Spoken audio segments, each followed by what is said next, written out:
نحمده ونصلي على رسوله الكريم اما بعد فاعوذ بالله من الشيطان الرجيم بسم الله الرحمن الرحيم رب اشرح لي صدري ويسر لي امري واحلل عقدة من لساني يفقهوا قولي باب الوعظ والاقتصاد فيه، وعظ اور اس میں درمیانہ روی کا بیان۔ قال اللہ تعالی ادع الى سبیل ربک بالحکمۃ والموعظۃ الحسنۃ، اللہ تعالیٰ نے ارشاد فرمایا آپ اپنے رب کے راستے کی طرف حکمت سے اور عمدہ طریقے سے لوگوں کو دعوت دیجیے۔ وعن ابی وائل شقیق ابن سلمۃ قال كان ابن مسعود رضی اللہ عنہ يذكرنا في كل خميس مرة فقال له رجل يا أبا عبد الرحمن لوددت أنك ذكرتنا كل يوم فقال أما إنه يمنعني من ذلك أني أكره أن أملكم وأني أتخولكم بالموعظة كما كان رسول الله صلى الله عليه وسلم يتخولنا بها مخافة السآمة علينا، متفق علیہ۔ بخاری اور مسلم کی اس حدیث کا مطلب یہ ہے، حضرت ابو وائل شقیق بن سلمہ کہتے ہیں کہ حضرت ابن مسعود رضی اللہ تعالی عنہ ہمیں ہر جمعرات کو ایک مرتبہ واعظ فرمایا کرتے تھے۔ ایک آدمی نے عرض کیا، اے ابو عبد الرحمن، میں چاہتا ہوں کہ آپ ہمیں ہر روز واعظ فرمایا کریں۔ فرمایا، ہر روز کے واعظ سے مجھے صرف یہی چیز روکتی ہے کہ میں اس چیز کو ناپسند کرتا ہوں کہ تمہیں اکتاہٹ میں مبتلا کر دوں۔ میں تمہارے ساتھ وہی معاملہ کرتا ہوں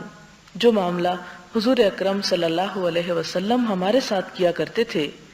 اس خوف سے کہ ہم اکتا نہ جائیں۔ یہاں پر چونکہ آیت میں بتایا گیا کہ تبلیغ کرو، اپنے رب کے راستے کی طرف لوگوں کو بلاؤ، اور ساتھ ہی دو صفات کا ذکر کیا گیا کہ ان دو چیزوں کو ملحوظ رکھتے ہوئے، ایک حکمت اور دوسرے اچھی نصیحت۔ تو حکمت کا تقاضا یہ ہے کہ واعظ کرنے میں مناسب وقفے ہوں، ہر روز ایک ہی بات کو دہرایا نہ جائے۔ اس طرح انسان اس بات کے سننے کا جب عادی ہو جاتا ہے تو وہ سنی انسنی اس کے لیے برابر ہو جاتی ہے۔ بالکل ایسے ہی جیسے مائیں روزانہ اپنے بچوں کو نصیحتیں کرنے بیٹھ جاتی ہیں، اور بچوں کو پھر یہ پتہ چل جاتا ہے کہ جس وقت اماں کے سامنے جائے اس نے یہی باتیں کرنی ہیں، تو ان کے نزدیک پھر ان باتوں کی کوئی اہمیت نہیں رہتی، کیونکہ یہ حکمت جو ہے یہ انسانی نفسیات اور انسانی طبائع اور ہیومن سائیکالوجی کو سمجھنے کا نام ہے، اور یہ اسی کا ایک حصہ ہے کہ انسان جب دوسرے کو بات بتائے تو اتنے وقفے کے ساتھ کہ وہ بات دوبارہ اس کو ایک طرح سے نئی محسوس ہو۔ وَأَنْ أَبِي الْيَقْظَانِ عَمَّارِ بْنِ يَاسِرٍ رضی اللہ عنہما قال سمعت رسول اللہ صلی اللہ علیہ وسلم يقول ان طول صلاة الرجل وقصر خطبته مئنة من فقهه فأطيلوا الصلاة وأقصروا الخطبة رواہ مسلم۔ حضرت ابو الیقظان عمار ابن یاسر رضی اللہ سے مروی ہے، فرمایا میں نے حضور صلی اللہ علیہ وسلم کو یہ فرماتے سنا، بے شک کسی آدمی کی نماز کا لمبا ہونا اور اس کے خطبے کا مختصر ہونا اس کے سمجھدار ہونے کی دلیل ہے، اس لیے نماز کو لمبا کیا کرو اور خطبے کو مختصر۔ یہ اشارہ ہے جمعے کی نماز کی طرف جس میں نماز کے ساتھ خطبہ ہوتا ہے، لیکن آپ اپنے چاروں طرف دیکھ سکتے ہیں کہ عملی صورتحال کیا ہے۔ اس میں خطبے ایک ایک گھنٹے پر مشتمل ہوتے ہیں اور نماز 5 منٹ کے اندر ختم ہو جاتی ہے، جبکہ معاملہ برعکس ہونا چاہیے۔ وعن معاویہ ابن الحکم السلمی رضی اللہ عنہ قال بین انا اصلی مع رسول اللہ صلی اللہ علیہ وسلم اذا عطس رجل من القوم فقلت يرحمك الله فرماني القوم بأبصارهم فقلت واسكل أمياه ما شأنكم تنظرون إلي فجعلوا يضربون بأيديهم على أفخاذهم فلما رأيتهم يصمتونني لكني سكت فلما صلى رسول الله صلى الله عليه وسلم فبأبي هو وأمي ما رأيت معلما قبله ولا بعده أحسن تعليما منه فوالله ما كهرني ولا ضربني ولا شتمني قال إن هذه الصلاة لا يصلح فيها شيء من كلام الناس انما هي التسبيح والتكبير وقراءة القرآن او كما قال رسول الله صلى الله عليه وسلم قلت يا رسول الله انی حدیث عہد بجاہلیۃ وقد جاء اللہ بالاسلام وان منا رجالا یأتون الکہان قال فلا تأتهم قلت ومنا رجال یتطیرون قال ذاک شیء یجدونه فی صدورهم فلا یصدنهم رواہ مسلم۔ حضرت معاویہ بن حکم سلمی رضی اللہ تعالی عنہ سے مروی ہے، فرمایا میں حضور صلی اللہ علیہ وسلم کی اقتداء میں نماز پڑھ رہا تھا، یعنی آپ کے پیچھے، کہ نمازیوں میں سے ایک شخص نے چھینک ماری۔ میں نے کہا یرحمک اللہ۔ لوگوں نے نگاہیں مجھ پر گاڑ دی۔ میں نے کہا ہائے میری ماں مجھے روئے، مجھے اس طرح گھور گھور کر کیوں دیکھ رہے ہو؟ تو انہوں نے اپنے ہاتھ اپنی رانوں پہ مارنے شروع کر دیے۔ جب میں نے انہیں دیکھا کہ مجھے خاموش کرا رہے ہیں لیکن میں خاموش رہا،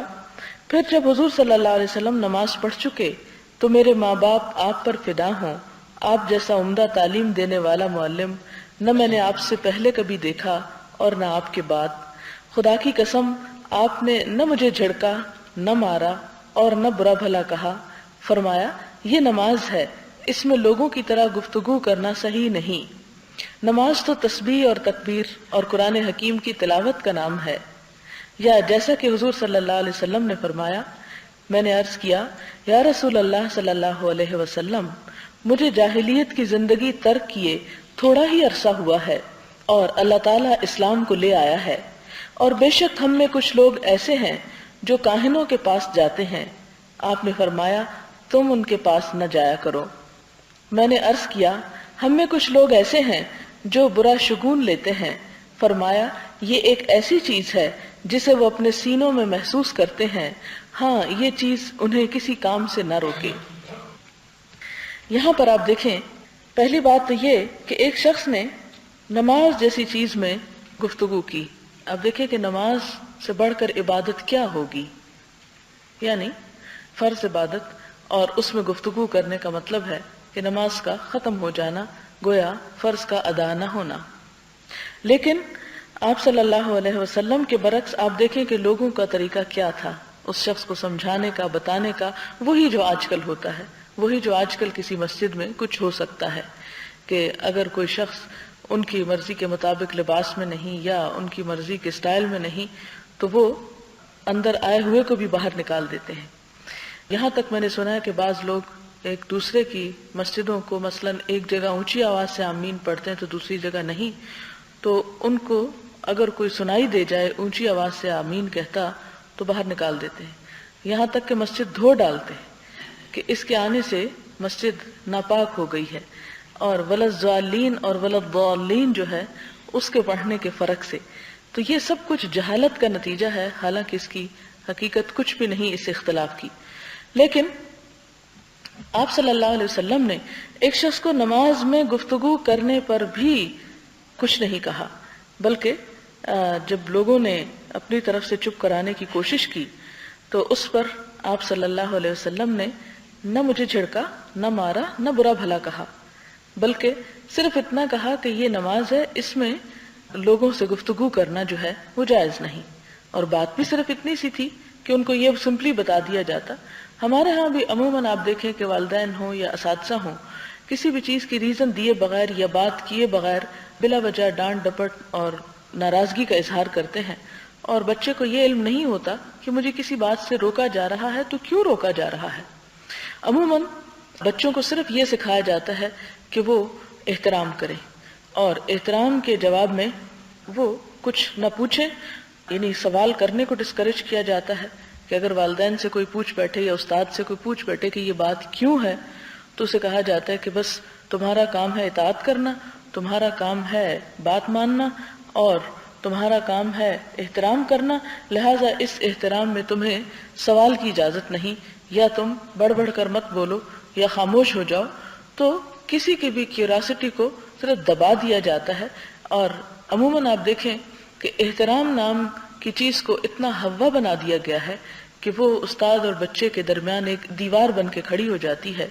یا والدین اور اولاد کے درمیان ایک ایسا گیپ پیدا کر دیتی ہے، ایک ایسا ڈسٹنس لے آتی ہے کہ جس کی وجہ سے وہ ایک دوسرے سے سیکھ نہیں سکتے، ایک دوسرے کے قریب نہیں ہو سکتے۔ اب آپ دیکھیں کہ والدین اور اولاد کا کتنا قریب کا رشتہ ہے، اس سے قریب رشتہ اور کیا ہو سکتا ہے، لیکن اس کے باوجود آپ دیکھیں کہ عموماً باپ اور بیٹے کو کہیں بیٹھا دیکھیں تو ان کے درمیان کوئی گفتگو نہیں دیکھیں گے آپ، اس لیے کہ دونوں کے درمیان ایک احترام کی دیوار حائل ہے اور وہ ایک دوسرے کے ساتھ کوئی بات چیت کرنے نہیں دیتی۔ تو اسے جسے ہم کمیونیکیشن گیپ کہہ سکتے ہیں یا جنریشن گیپ کہہ سکتے ہیں، یہ اسی قسم کے رویے کا نتیجہ ہے۔ حالانکہ حضور صلی اللہ علیہ وسلم سے بڑھ کر کسی کا نہ احترام کیا جاتا اور نہ ہی اس احترام میں کسی قسم کی کوئی کمی تھی، اور ابو سفیان جب کہ ابھی مسلمان نہیں ہوئے تھے اور ہرقل کے دربار میں وہ پہنچے تو ان سے پوچھا گیا محمد صلی اللہ علیہ وسلم کے جو ساتھی ہیں، جو لوگ اس پر ایمان لے آئے ہیں، وہ ان کے ساتھ کیا معاملہ کرتے ہیں؟ تو اس نے برملا کہا، اس کے باوجود کہ وہ آپ کا دشمن تھا، کہ میں نے آپ کے ساتھیوں کو آپ سے اتنی محبت کرتے دیکھا کہ جتنی بادشاہوں کے ساتھ ان کے عوام کو یا ان کے وزیروں کو یا ان کے رعایا کو محبت کرتے نہیں دیکھا، کہ میں نے بڑے بڑے دربار دیکھے ہیں لیکن جو محبت کا عالم وہاں ہے وہ کہیں اور نہیں۔ اور ظاہر ہے کہ اس محبت میں احترام بھی شامل تھا، اس لیے کہ قرآن پاک کا یہ حکم ہے کہ وَتُعَزِّرُوهُ وَتُوَقِّرُوهُ، کہ تم اس کی مدد بھی کرو اور اس کا احترام بھی کرو۔ لیکن اس احترام کے باوجود صحابہ کے دلوں میں آپ صلی اللہ علیہ وسلم کا خوف نہیں تھا، کیونکہ خوف ایسی چیز ہے کہ جو انسان کو سیکھنے نہیں دیتی۔ چونکہ آپ صلی اللہ علیہ وسلم نے اپنے بارے میں فرمایا کہ انما بعثت معلما، میں سکھانے والا بنا کر بھیجا گیا ہوں، اور اگر آپ سے صرف وہ ڈرتے ہی رہتے تو آپ کچھ بھی ان کو سکھا نہ سکتے، وہ آپ سے کچھ پوچھ نہ سکتے۔ لہٰذا جب وہ پڑھ چکے نماز تو انہیں صرف اتنا بتایا گیا کہ نماز میں بات کرنے کی اجازت نہیں۔ ظاہر ہے کہ دوسرا انسان بھی انسان ہے، آخر اس کے اندر بھی عقل ہے، اگر اس کو صحیح طریقے سے ایک بات بتا دی جائے تو اس کے سمجھنے بھی کیا مشکل ہے۔ پھر اس کے بعد وہ انکریج ہوتے ہیں اور پوچھتے ہیں کہ اللہ کے رسول صلی اللہ علیہ وسلم، میں کچھ عرصہ پہلے ہی مسلمان ہوا ہوں، تو میں دیکھتا ہوں کہ ہم میں سے ایسے لوگ ہیں کچھ جو کاہنوں کے پاس جاتے ہیں، یعنی ہم میں سے مراد ان کی یہ نہیں تھی کہ مسلمانوں میں سے، بلکہ اہل جاہلیت میں سے۔ کاہن وہ لوگ ہوتے تھے جنہیں آپ نجومی کہہ سکتے ہیں اس دور کے، یا جن سے لوگ غیب کی خبریں معلوم کرنے کو جاتے۔ تو آپ نے فرمایا کہ تم ان کے پاس نہ جاؤ، بس صرف اتنی سی بات کر دی کہ تم نہ جاؤ، یہ کوئی اچھی بات نہیں ہے۔ میں نے عرض کیا کہ ہم میں کچھ لوگ ایسے ہیں جو برا شگون لیتے ہیں۔ آپ نے فرمایا یہ ایسی چیز ہے جسے لوگ اپنے سینوں میں محسوس کرتے ہیں،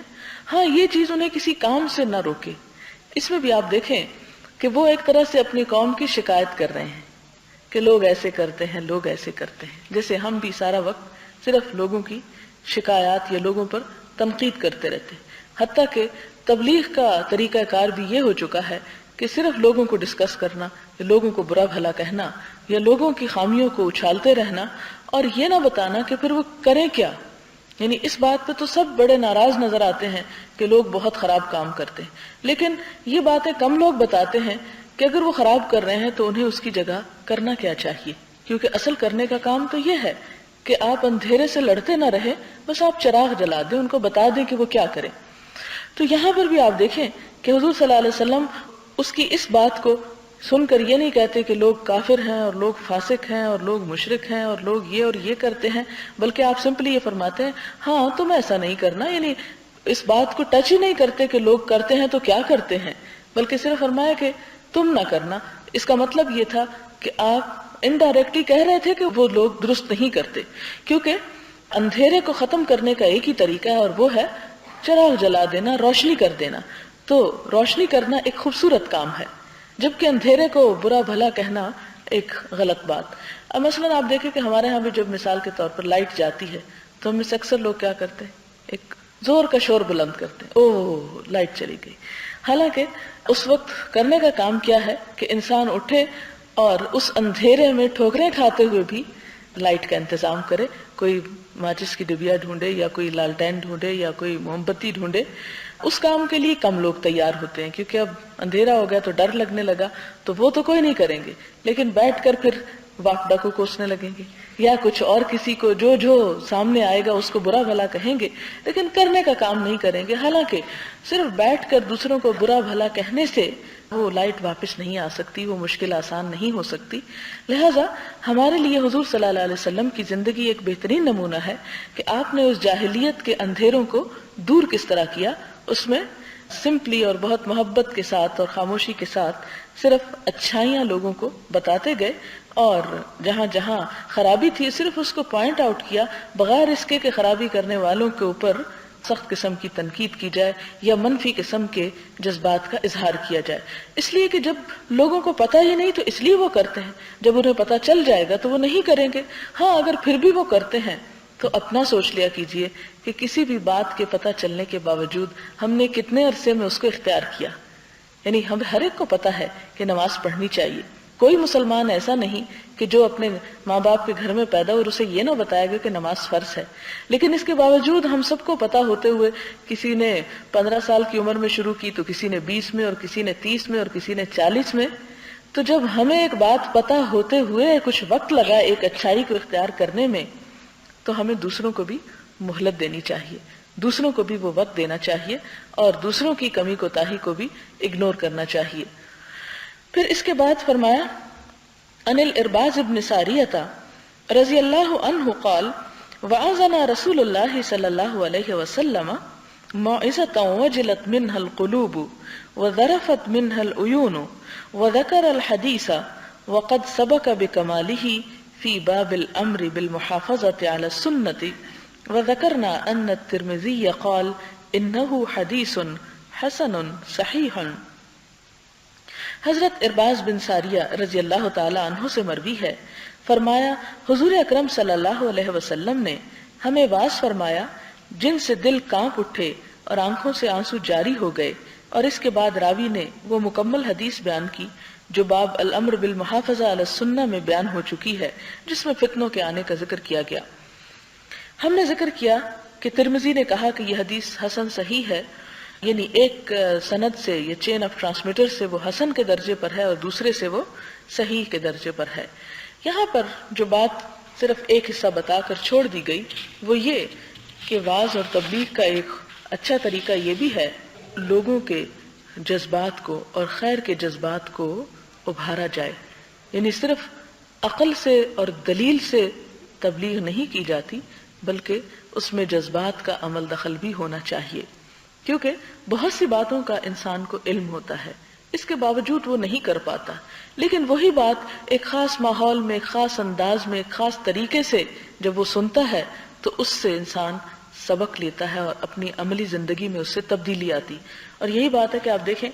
کہ بہت سے ہمیں ایسے واقعات ملتے ہیں کہ فلاں شخص نے یہ واقعہ پڑھا تو اس کی زندگی بدل گئی، یہ آیت سنی تو زندگی بدل گئی. وہ کیا چیز ہوتی ہے کہ جو ایک ہی چیز سننے سے انسان کی زندگی بدل جاتی ہے؟ اس میں انہی جذبات کا عمل دخل ہوتا ہے. اور آپ دیکھیں کہ ایک ہی کہانی ہوتی ہے، آپ ایک شخص سے سنیں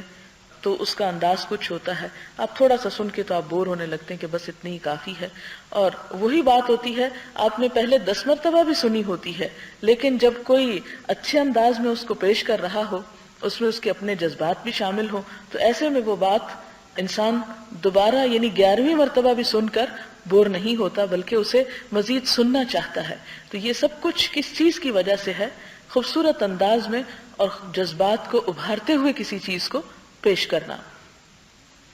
اگلا باب ہے باب الوقار والسکینۃ، وقار اور سکینت یعنی طمانینت کا بیان. وقال اللہ تعالی وعباد الرحمن الذین یمشون علی الارض ہونا وَإِذَا خَاطَبَهُمُ الْجَاهِلُونَ قَالُوا سَلَامًا. اللہ تعالیٰ نے ارشاد فرمایا اور رحمان کے بندے وہ ہیں جو زمین پر چلتے ہیں تو آہستہ چلتے ہیں، اور جب گفتگو کرتے ہیں ان سے جاہل تو وہ صرف یہ کہتے ہیں کہ تم سلامت رہو، سلاما. یعنی انسان اپنی عملی زندگی میں اگر سکون اور اطمینان کے ساتھ یعنی تمام زندگی کے طریقے میں سکون کا اظہار کرے یا سکون کو اختیار کر لے تو یہ اس کے لیے بہت ہی اچھا ہے. اس کی صفت بیان کرتے اللہ تعالیٰ نے فرمایا جو چلتے ہیں تو زمین پر آہستہ آہستہ. آپ دیکھیں کہ مختلف طرح کے لوگ ہوتے ہیں. کچھ لوگ کوئی کام نہیں بھی ہو تو یوں چلتے نظر آئیں گے کہ جیسے بہت بڑا کام کر رہے ہیں, اور کچھ لوگوں کے اوپر بہت بھاری ذمہ داری بھی ہو تو وہ آرام سے ایسے بیٹھے نظر آئیں گے کہ جیسے ان کو کوئی پریشانی ہی نہیں. اب دیکھیں کہ جیسے سفر کے وقت آپ نے دیکھا ہوگا کہ جب آپ کہیں جانے کی تیاری کرتے ہیں تو آپ کے چھوٹے بچے اتنی اس معاملے میں بے چینی اور بچپنا دکھاتے ہیں اور بار بار سامان اٹھا کر اندر باہر جلدی کرو جلدی چلو اور ایک شور مچائے رکھتے ہیں. لیکن جتنے سمجھدار لوگ ہوتے ہیں ان کو معلوم ہے کہ اب جانے کا سامان تیار ہے یا وقت ابھی ہے کہ اس میں انسان کچھ اور کام کر سکے, تو وہ اس بے چینی اور پریشانی کا اظہار نہیں کرتے. یہی وجہ کہ آپ نے دیکھا ہوگا کہ کچھ لوگوں کے پیٹ میں درد شروع ہو جاتا ہے جب وہ کوئی سفر اختیار کرتے ہیں یا کوئی بڑا کام کرتے ہیں. تو یہ کیا ہے کہ ایکسائٹمنٹ ہوتی ہے, سکون اور طمانینت کی کمی ہوتی ہے اور انسان کو اپنے اوپر اعتماد کم ہوتا ہے, لہذا وہ خوف کا شکار ہو جاتا ہے. جبکہ خوف کا شکار ہونے کے بعد انسان اپنی زندگی میں زیادہ بہتر طور پر کام نہیں کر سکتا اور زیادہ تعمیری کام نہیں کر سکتا, کیونکہ ایک چیز کو جب آپ ہوش و حواس میں اطمینان کے ساتھ کریں گے تو وہ زیادہ بہتر ہوگی. اسی لیے یہاں تک فرمایا گیا کہ جب نماز کے لیے تم مسجد میں جاؤ, اگرچہ جماعت کھڑی ہو چکی ہو پھر بھی تم وقار کے ساتھ چل کر آؤ, تیزی مت دکھاؤ, بھگدڑ مت مچاؤ, کیونکہ اس سے بھی ہو سکتا ہے نا کہ جو نماز پڑھنے والے ہیں ان کے سکون میں خلل آئے گا کہ کچھ لوگ پیچھے بھاگ رہے ہیں اور ان کو یہ تو نہیں پتا کہ لوگ بھاگ کر آ رہے ہیں یا بھاگ کر جا رہے ہیں. کیونکہ اگر شیطان اس وقت ذہن میں یہ خیال ڈال دے کہ کچھ لوگ نماز چھوڑ کے بھاگ رہے ہیں تو شاید جو دوسرے نماز پڑھنے والے ہیں وہ بھی توڑنے کا ارادہ کر لیں. تو اس لیے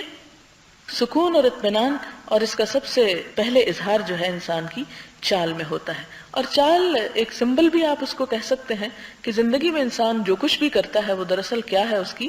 چال ہے, اس کا عمل ہے. تو فرمایا کہ جو زمین پر آہستہ چلتے ہیں اور جب گفتگو کرتے ہیں جاہلوں سے تو کہتے ہیں تم پر سلامتی ہو. اب دیکھیں کہ بعض اوقات آپ جیسے اسپیچ ہی کسی کی سنتے ہیں, تقریر ہی سنتے ہیں, تو بعض اوقات یعنی خطیب حضرات اتنا شور مچاتے ہیں بات کرتے وقت, حالانکہ اگر اس سارے شور کے اندر یہ دیکھا جائے کہ بات کہی کیا گئی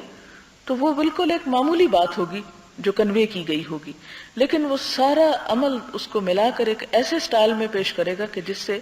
سننے والوں کے اوپر ایک پریشانی یا ایک بدمزگی کی کیفیت جو ہے وہ گزر سکتی ہے. تو اس میں گفتگو میں سکون جو ہے وہ بات کو بہتر طور پر دوسرے کو پہنچا سکتا ہے. جذبات کا عمل دخل ہونا تو چاہیے, لیکن زیادہ جذباتی باتیں کرنے سے زیادہ بہتری نہیں ہو سکتی. اس میں یہ تو ہو سکتا ہے کہ آپ وقتی طور پر کسی کو رلا دیں, کسی کو ہنسا دیں, اس کے جذبات سے کسی بھی طرح آپ کھیلیں, لیکن عملی طور پر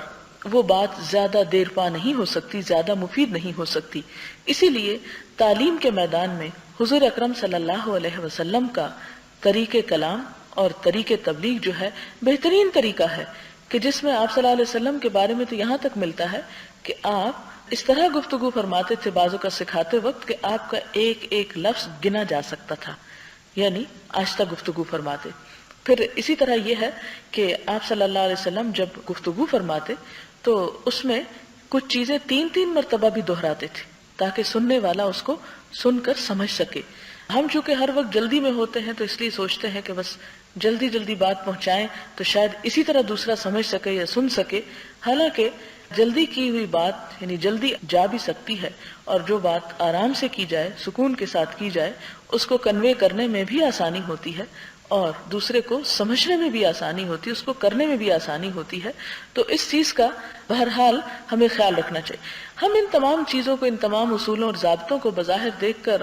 خوش بھی ہوتے ہیں اور اپریشیٹ کرتے ہیں کہ ہاں ایسا ہونا چاہیے, لیکن جب اپنی عملی زندگی میں اس کے عمل کا تعلق آتا ہے تو پھر ہم عموماً ان کو بھول جاتے ہیں. اس کی وجہ یہ ہے کہ کوئی بھی چیز صرف اس طرح انسان کی زندگی میں نہیں آ سکتی کہ وہ اس کو اچھا سمجھتا ہے. یہ پہلا سٹیپ تو ضرور ہو سکتا ہے, لیکن اس کے لیے پریکٹس اور کوشش کی ضرورت ہے. آپ گفتگو کرتے ہوئے اپنے آپ کو خود جج کریں کہ میری گفتگو کیا ضرورت سے زیادہ تیز تھی یا آہستہ تھی, کیونکہ کچھ لوگ بہت آہستہ بھی جب بولتے ہیں تو بولنے کا انداز ایسا ہے کہ دوسرے سننے والے سو ہی جائیں یا وہ درمیان گفتگو کہیں اور ذہنی تفریح شروع کر دیں. تو اس میں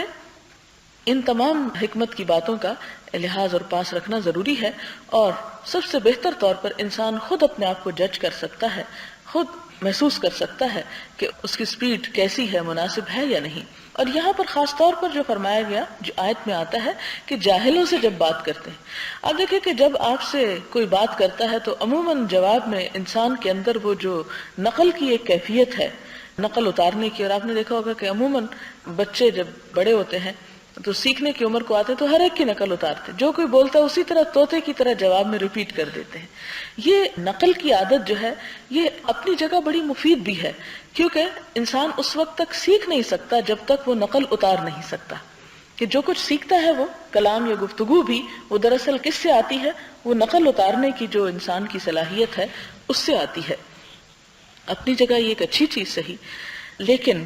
آپ دیکھیں کہ جب آپ سے کوئی اچھی طرح بات کرتا ہے تو جواب میں آپ بھی اس کے ساتھ نارمل انداز میں بات کرتے ہیں، لیکن بعض اوقات یہ ہوتا ہے کہ جب آپ سے کوئی اکھڑ پن کا رویہ اختیار کرتا ہے تو پھر آپ کنٹرول کرنا مشکل ہوتے ہیں، آپ جواب میں اس سے زیادہ اکھڑ بن کے اس کو دبانے کی کوشش کرتے ہیں۔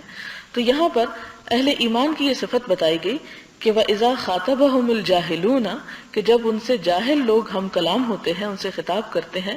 تو وہ ان کو کہتے ہیں کہ تم پر سلامتی ہو، یعنی انہیں خوف زدہ نہیں کرتے، انہیں پریشان نہیں کرتے، بلکہ ان کو اطمینان میں اور کانفیڈنس دیتے ہیں ان کو۔ اس میں آپ دیکھیں کہ استاد کے لیے بھی یہاں پر ایک بہت بڑی نصیحت کی بات ہے کہ عموماً استاد وہی ہوتا ہے جو سکھانے والا ہو، اور کس کو سکھاتا ہے؟ لا علم لوگوں کو سکھاتا ہے، یعنی وہ بھی ایک طرح سے جاہلی میں شمار ہوتے ہیں۔ اگر کسی شخص کو وہ سب کچھ آتا ہوتا تو وہ پھر شاگرد نہ ہوتا، پھر وہ بھی استاد ہوتا۔ وہ سیکھنے کے لیے تو آیا ہے، وہ اس بات کا اعتراف ہی تو کر رہا ہے کہ اسے نہیں آتا اور اسے سکھایا جائے۔ لیکن اگر سکھانے میں غیر ضروری شدت اور غیر ضروری روب استعمال کیا جائے تو اس سے پھر سیکھنے کی کیپیسٹی کم ہو سکتی ہے۔ تو قالو سلامہ کا یہ ضروری نہیں کہ اس وقت ان کو سلام بولتے ہیں، بلکہ یہ ہے کہ ان کے انداز میں اور ان کے طریقہ کار میں کیا ہے، تسکین ٹپکتی ہے، اطمینان ٹپکتا ہے کہ جس سے دوسرا شخص اطمینان سے پھر سیکھ سکے۔ آپ صلی اللہ علیہ وسلم کے بارے میں حضرت عائشہ فرماتی ہیں، ان عائشہ رضی اللہ عنہا قالت ما رأيت رسول اللہ صلی اللہ علیہ وسلم مستجمعا قط ضاحكا حتى ترى منه لهواته انما كان يتبسم متفق علیہ۔